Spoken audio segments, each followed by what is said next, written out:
C'est pas le riz de ce jour-là que tu vas pas manger qui va te tuer. Parce que d'autres divorcent à cause du riz. Pourtant, la nourriture de ce jour-là même, elle est interdite. Pourtant, la nourriture des autres jours, si ce n'est pas des occasions liées à leur religion, il n'y a pas de problème. Hein. Allah dit c'est permis pour nous d'en manger. Mais la nourriture de ce jour-là, c'est interdit. Parce que c'est fait avec l'intention de glorifier et d'affirmer qu'Allah a eu un enfant. Et cela est une mécréance dans ta religion. Dans la religion de Isa alayhi salatu wassalam qu'il prétend suivre. D'accord?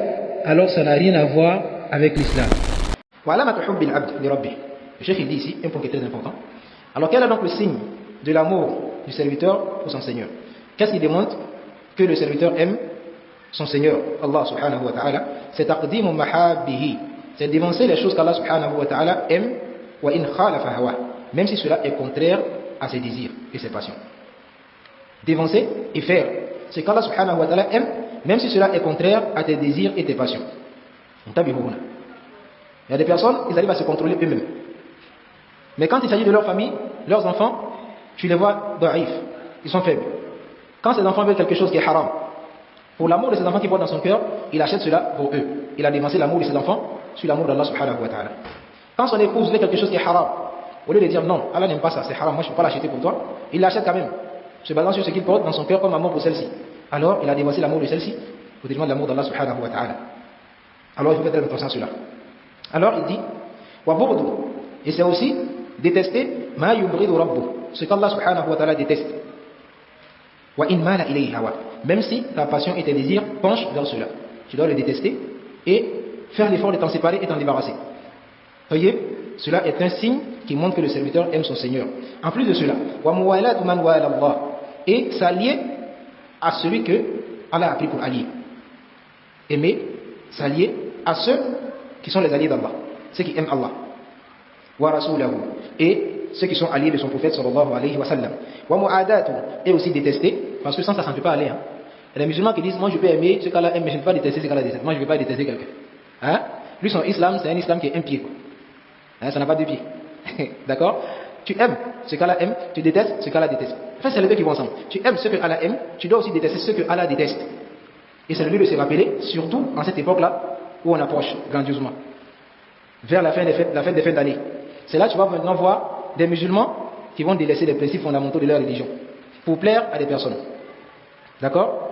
Pourtant, on a dans notre livre ce qui nous suffit clairement pour se désavouer de ces personnes-là ainsi que ce sur quoi ils sont.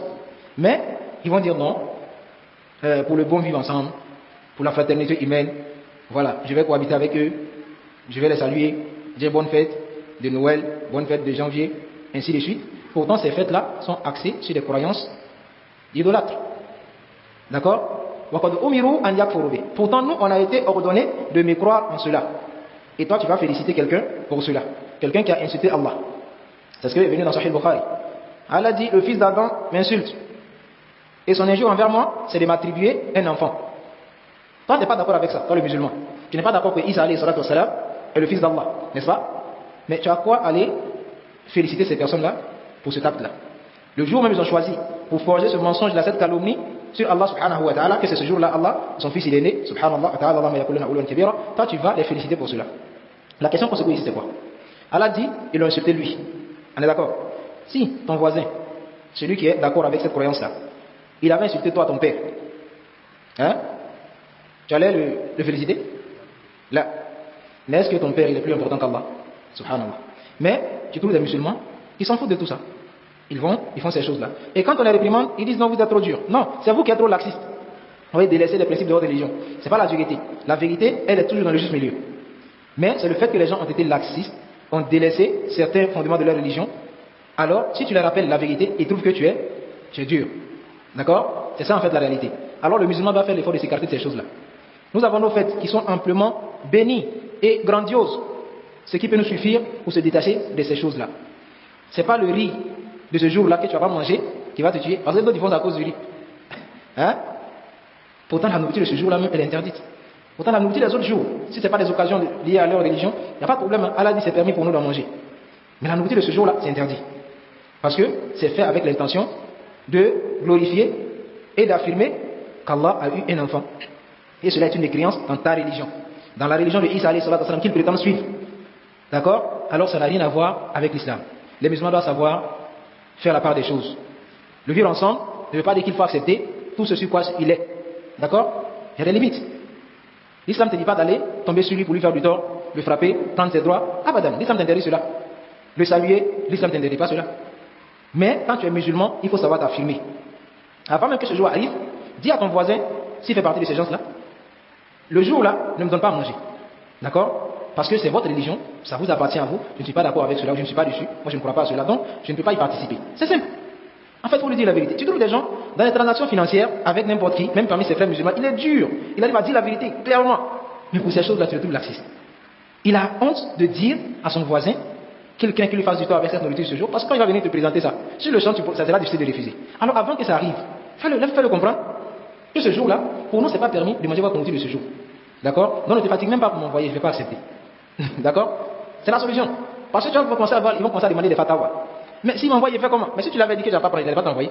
C'est parce qu'il a vu tout son visage que s'il le donne, il va prendre. Hein? Alors, fais-le comprendre.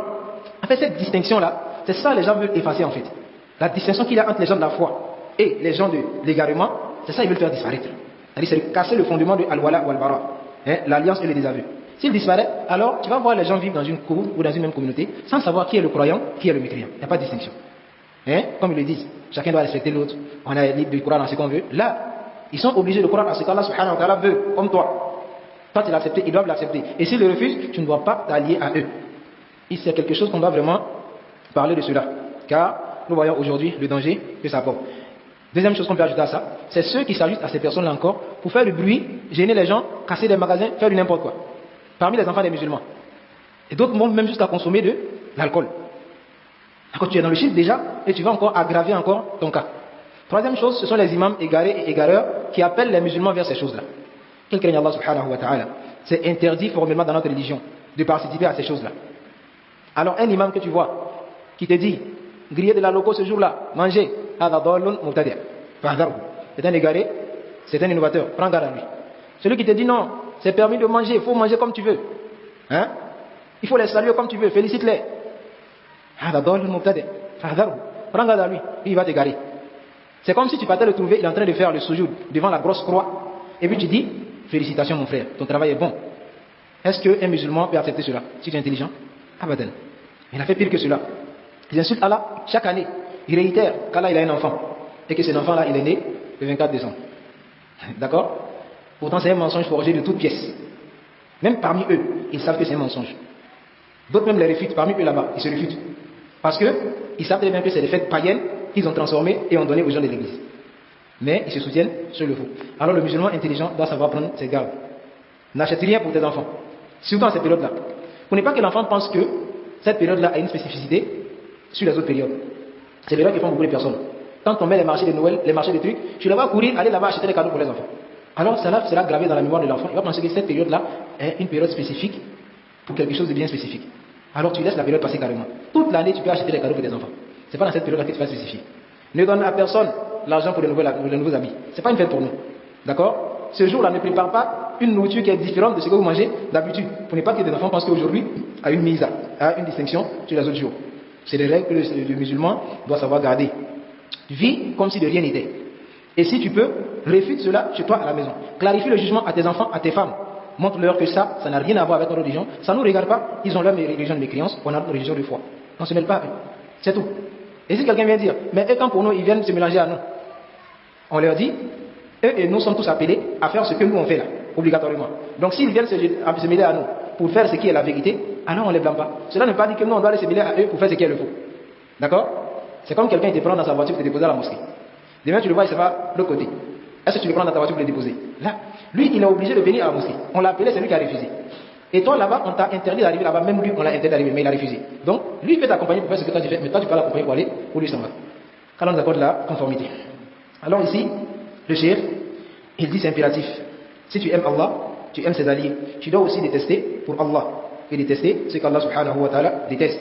Tayyib, wa tiba'u rasulihi, et suivre son messager, wa qtifa'u bi athari, et imiter ses traces, ses pas, wal qabul huda, et accepter la guidée avec laquelle il a été